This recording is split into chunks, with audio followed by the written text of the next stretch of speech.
राहुल और उसके दोस्त कभी भी डेर से पीछे हटने वाले नहीं थे। तो जब उन्हें पुराने गांव के कब्रिस्तान और वहां होने वाली अजीबोगरीब घटनाओं के बारे में सुना, तो उन्हें पता था कि उन्हें खुद जाकर देखना होगा। उत्साह थोड़े से डर के साथ उनमें दौड़ रहा था जब उन्होंने अपने एडवेंचर प्लान किया।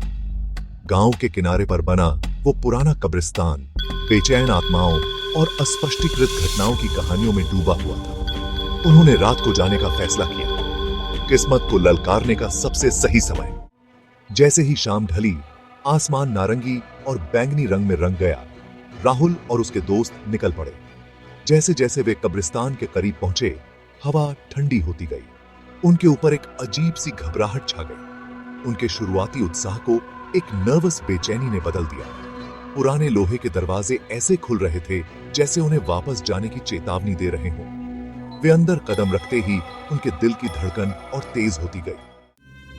कब्रिस्तान परछाइयों की एक सिम्फनी थी। पुराने पेड़ों की गांठदार शाखाएं कंकाल की उंगलियों की तरह मुड़ और फैली हुई थीं। गीली मिट्टी और सड़ते पत्तों की गंध से हवा भारी हो गई थी। जैसे जैसे वे अंदर जाते गए, उन्हें एक मौजूदगी का एहसास हुआ, अनदेखी लेकिन स्पष्ट। फुसफुसाहट प्राचीन मकबरों से निकलती हुई प्रतीत हो रही थी, जिससे उनकी रीढ़ की हड्डी में कंपी दौड़ गई।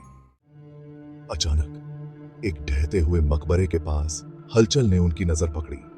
एक पीला हाथ, उसकी हड्डियों पर चिपकी त्वचा अशांत धरती से निकली। राहुल और उसके दोस्त जम गए।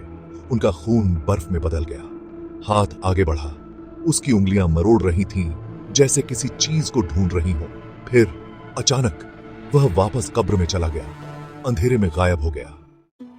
दहशत ने उनके पैरों में गति भर दी। उन्हें बोलने की जरूरत नहीं थी, हर कोई वही खौफ महसूस कर रहा था। वे दौड़े, उनकी सांस उनकी गले में आ गई।